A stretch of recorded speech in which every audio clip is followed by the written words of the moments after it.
విస్తారంగా వర్షాలు పడి మంచి పంటలు పండుతా ఉన్నా కూడా పోయినసారి కూడా దేశంలోనే అత్యధిక పాడిని పండించి దేశంలో ఆదర్శవంతమైన రాష్ట్రంగా తీర్చిదిద్దినాం.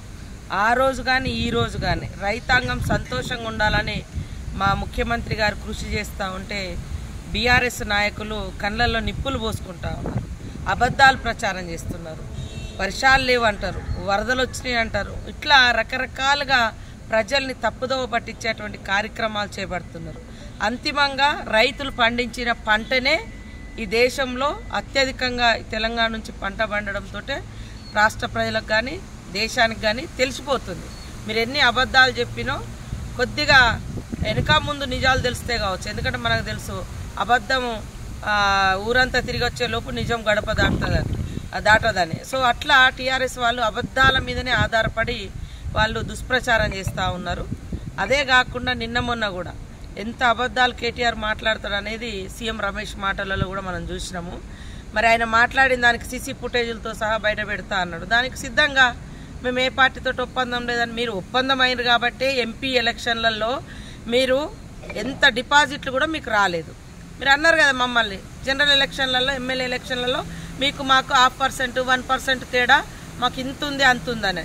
మరి ఎంపీ ఎలక్షన్లలో ఎందుకు మీ సత్తా మీ ఎమ్మెల్యే ఎలక్షన్లో పడ్డ ఓటు శాతాన్ని ఎందుకు నిరూపించుకోలేకపోయారు? అంటే బీజేపీతో కుమ్ముక్కైనరు అనేది ఆ రోజు ఎంపీ ఎలక్షన్లప్పుడే తెలిసిపోయింది. ఇంకా స్పష్టంగా సాక్షాత్తు బీజేపీ ఎంపీ ఈరోజు రాజ్యసభ సభ్యుడు కూడా మాట్లాడితే మరి అదే సవాలు, అదే తొడగొట్టుడు, అదే మీసాలు ఇప్పుడు ఏదో చేస్తాడు కేటీఆర్, అదెందుకు మరి నేను రాలేదయ్యా నీ ఇంటికి, నేను బీజేపీ వాళ్ళతో కలుస్తాను అనలేదని ఎందుకు సవాలు విసరలేకపోతున్నాడు? కాబట్టి వాళ్ళు ఎంపీ ఎలక్షన్లప్పుడు కూడా బీజేపీతోటే కుమ్మక్కారు, ఇప్పుడు కూడా బీజేపీతోటే కుమ్మక్కాయి ఈ రాష్ట్రంలో మరి మంచిగా జరుగుతున్నటువంటి అభివృద్ధిని అడ్డుకునే విధంగా కుట్రలు చేస్తారు. ఆ కుట్రలు మానండి. తెలంగాణ ప్రజలు మన ప్రజలు, తెలంగాణ రాష్ట్రం మన రాష్ట్రం. మన రాష్ట్రాన్ని అభివృద్ధి చేసుకోవడం కోసం ఒక నిర్మాణాత్మకమైనటువంటి ప్రతిపక్షంగా ముందుకొచ్చి సూచనలు సలహాలు మీ అనుభవాలను పంచి అభివృద్ధిలో భాగం పంచుకోండి. తద్వారా ఎలక్షన్ జరిగినప్పుడు ఆ 5 ఏళ్లలో మా లోపాలు ఏమైనా ఉంటే అప్పుడు నువ్వు ఎండగడితే ప్రజలు అర్థం చేసుకుంటారు. వానకాలం రాకముందే వాన పడతలేదు అంటారు, మరి పంటలు చేతికి రాకముందే పంట ఎండిపోయింది పంట ఎండేది, ఇది ఏం మాటలు? కాబట్టి తప్పుడు ప్రచారాల మీద రాజకీయం చేయకండి. వాస్తవాల మీద నిర్మాణాత్మకమైనటువంటి ప్రతిపక్షంగా వాస్తవాల మీద ఆధారపడి మాట్లాడితే పబ్లిక్ కూడా హర్షిస్తారు. కాబట్టి నేను ఒకటే సవాల్ విసురుతున్నా, మరి బీజేపీ ఎంపీ సీఎం రమేష్ మాట్లాడిన దాన్ని నువ్వు ఎందుకు ఖండిస్తలేవు?